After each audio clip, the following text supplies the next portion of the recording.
This is the ProtoArc Mech K300 mechanical keyboard.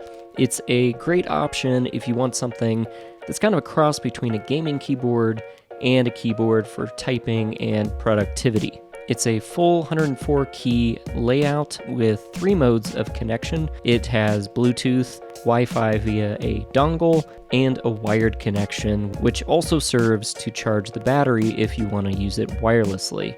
It's programmable, has low-profile red switches, and the keys themselves are also customizable. It actually comes with a tool so you can pop those keys off. So let's talk about things that I like and things that I'm not a huge fan of on this keyboard. First is the price. Generally, you'll find this on sale for $59.99 on ProtoArc's website, regularly priced at $80. It's a great price for a mechanical keyboard of this quality that has a metal shell on the top, it's plastic on the bottom, it has a 2-way adjustability.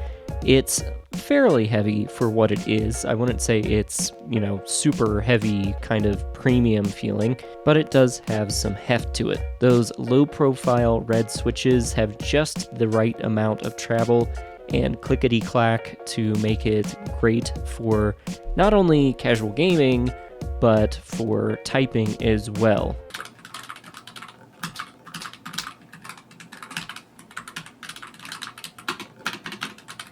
Coming from a Mac keyboard that's really low profile, it did take me a little while to get used to the extra travel on this keyboard, but once I did, it's actually really satisfying to type on. But that brings me to its compatibility, and I'm working on a Mac at the moment, and one of the things that I really like about this keyboard is that instead of it having like the keys with the different, Mac and Windows symbols on them, you can actually use the Function O or Function P keys to switch it between Windows programming and Mac programming for the key layout. So not a bad option if you're running Mac OS. Another feature I really liked was all of the different backlight programs. So if you hold Function and hit Shift, there are tons of animations that you can go through. Some of them are just straight up animations that play by themselves, and some of them are activated by keystrokes, which is really cool. The only issue is if you leave the backlight on, it is going to drain the battery very, very quickly. So after like a day of use, I got up and went in the next day and the backlight was off. The battery was low, so for the most part, I usually use it tethered to my computer, just plugged straight into the computer so that my backlight doesn't die. You can, of course, adjust the brightness of the backlight. Now, even though I had battery troubles with the backlight on, with the backlight off, I've been using the keyboard for about a week without a need to charge it. So I'm gonna guess without the backlight, it's gonna last you a good long time without recharging. Now, this next thing it's minor, but I'm not a huge fan of big branding on keyboards.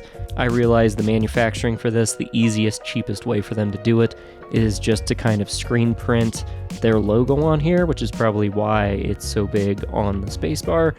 I'm just not a really big fan of that. Again, minor aesthetic issue. Going up to our media buttons and our volume knob. The volume knob was not machined very well. It's actually off center. When you turn it, you can see that it kind of wobbles. It has a nice click to it as you turn it, and if you push it in, it mutes. And the forward, back, play, pause buttons have a nice little click to them. So despite the volume knob feeling a little bit cheap, everything else feels great. This keyboard is customizable. You can program macros. I can easily switch between Mac and PC, and because I review computers and do actually do that, I could have Bluetooth 1 set to my Mac and Bluetooth 2 set to my PC and just switch between them effortlessly. So if you want to check this out for yourself, I'll drop a link in the description below and in a pinned comment. Thanks for watching, guys, and I'll see you next time.